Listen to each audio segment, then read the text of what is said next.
Hi everyone, I'm Kelsey from Just Sew and Story Hill Designs.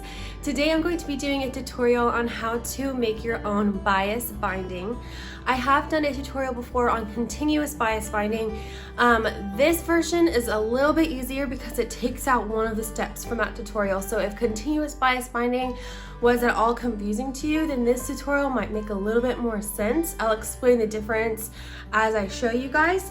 But before we dive into the tutorial, I wanted to show you the pattern I am featuring in this video is my Just in Case Tote pattern.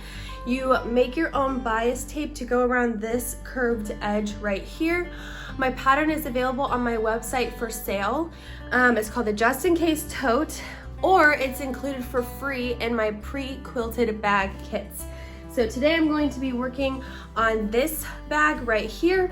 If you want to get the pre-quilted fabric just like this, you can purchase it on my website and the pattern comes with it for free. So keep watching this video for instructions on how to make your bias tape.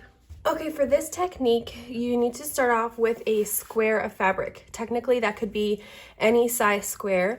My Just in Case Tote pattern calls for a 15-inch square. And we're going to cut it in half at a 45-degree angle. So I have a 18.5-inch ruler here, and it's not quite long enough. So one way that you could cut it is according to the 45-degree marking on your cutting mat, or you can just fold it in half like this.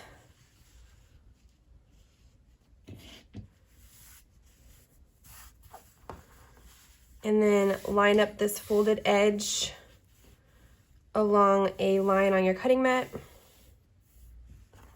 with the point along a cut line. And now you can cut it like this.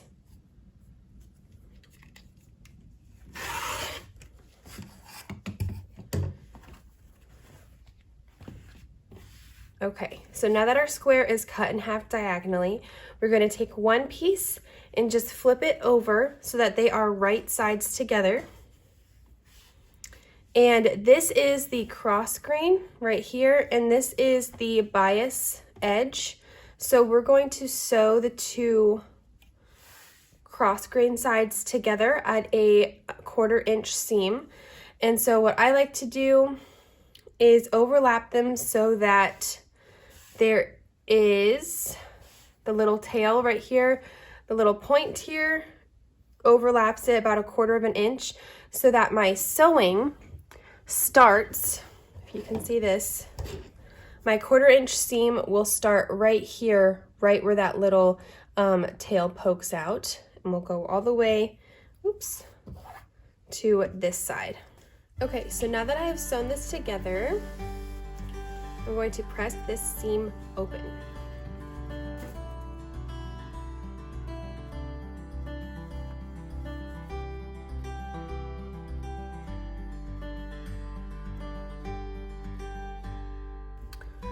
So now the shape that you have is a parallelogram, and we're going to cut our bias strips like this. So your seam is now going to be diagonal. So your bias edge is now this long edge here. And so we're going to cut it into strips. There's a couple different ways you could do this. You could go ahead and measure your strips, mark it with a line, and then cut with scissors. You could go ahead and cut with a rotary cutter like this. But again, as you can see, for the ruler that I am using, it's too long. And so another way that you can do it is fold it in half if you need the extra space. If you don't need the extra space, if you have a longer ruler, then you can just go ahead and start cutting. We're gonna cut this at 2.5 inches wide. So when I fold this in half, I'm just making sure that one side lines up over here. And if this side doesn't line up exactly, that's fine, because our 2.5 inches, there's gonna be some scrap here at the end. So we just need one side to line up exactly, and I'll actually just trim this ever so slightly to make sure it really is nice and straight. And that cuts off our little dog ear there too. Okay, so now we can measure 2.5 inches and cut our strips.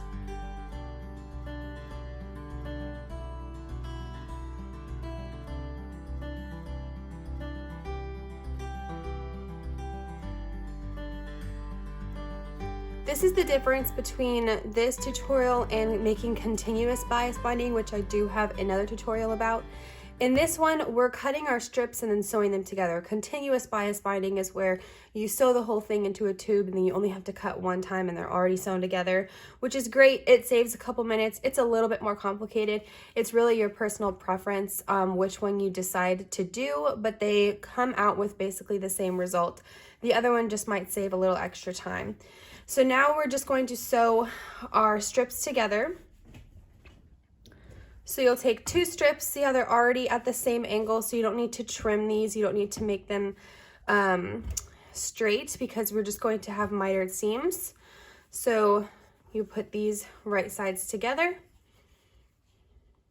And again, just like we did before, we're going to overlap them here so that these overhang about 1/4 inch so that our stitching goes from this V to this V. Okay, I went ahead and chain stitched all of these together. So I'll just snip them apart and press these seams open.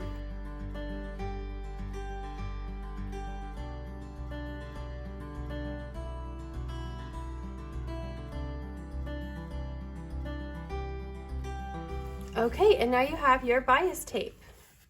So now it kind of depends on what pattern you are using. So for my just in case tote, I have you go ahead and press this in half.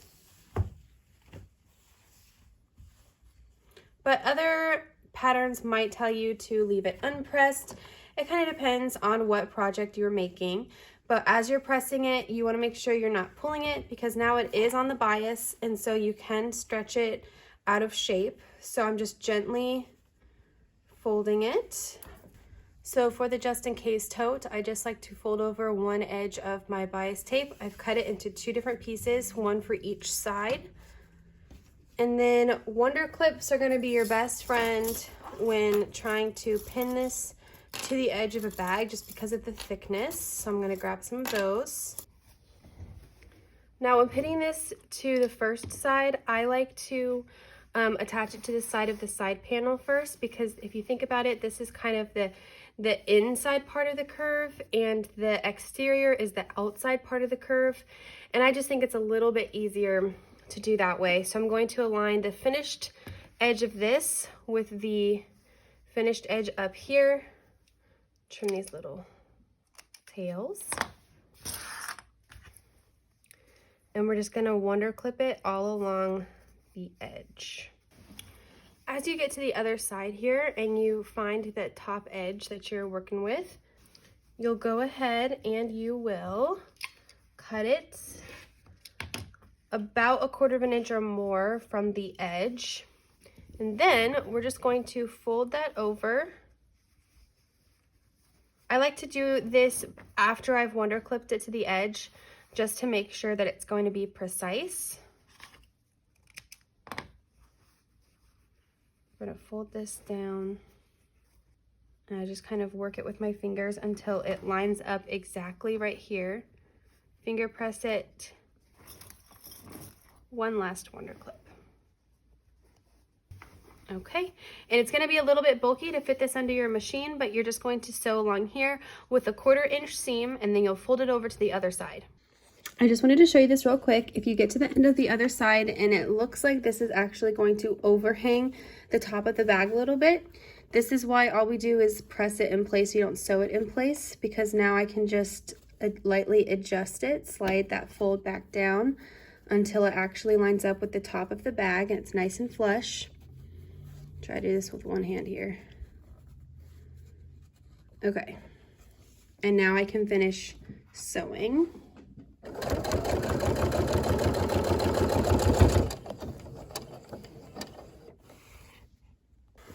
Alrighty, so once it's on this side panel side of this seam, you can fold it over, and there are a couple of different ways that you can finish this. You can finish it by hand if you think it's too intimidating to take this under the needle.